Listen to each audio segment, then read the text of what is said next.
മഴക്കാല പൂർവ്വ ശുചീകരണ പ്രവർത്തനങ്ങളുടെ മുന്നൊരുക്കങ്ങളുടെ ഭാഗമായി കീരമ്പാറ പഞ്ചായത്തിൽ വിവിധ മേഖലകളിലെ പ്രതിനിധികളുടെ യോഗം വിളിച്ചു ചേർത്തു.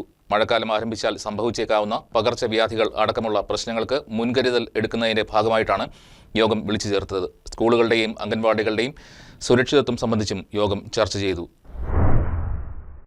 മഴക്കാലപൂർവ്വ ശുചീകരണ പ്രവർത്തനങ്ങളുടെ ഏകോപനവുമായി ബന്ധപ്പെട്ട് പഞ്ചായത്ത് ഏറ്റെടുത്ത് നിർവഹിക്കേണ്ട ജോലികളുടെ കൃത്യമായ അവലോകനമാണ് യോഗത്തിൽ നിർവഹിച്ചത്.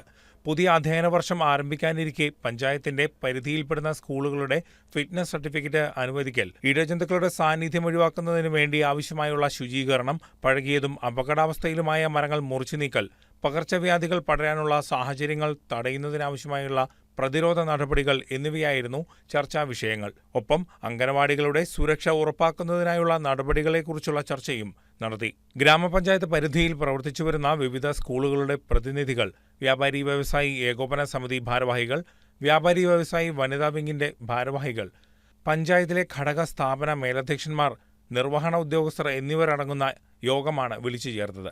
മാലിന്യം വലിച്ചെറിയുക എന്നതിന് മാറ്റം വരുത്തേണ്ടത് കുട്ടിക്കാലം മുതൽക്കേയാണ് എന്നും വീടുകളിൽ നിന്നും മാതാപിതാക്കളും സ്കൂളുകളിൽ നിന്ന് അധ്യാപകരും വളർന്നുവരുന്ന തലമുറയ്ക്ക് ഇക്കാര്യത്തിൽ ബോധവൽക്കരണം നൽകണമെന്നും ഗ്രാമപഞ്ചായത്ത് പ്രസിഡന്റ് റീന ജോഷി പറഞ്ഞു.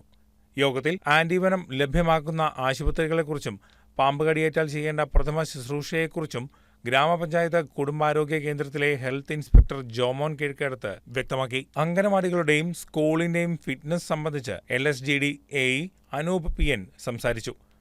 ആരോഗ്യ standing committee chairman MP Gopi, ക്ഷേമകാര്യ standing committee chairperson Mary KP, വികസനകാര്യ standing committee chairperson Sreeja Biju, ward മെമ്പർമാർ എന്നിവർ യോഗത്തിൽ പങ്കെടുത്തു. News desk KCV news.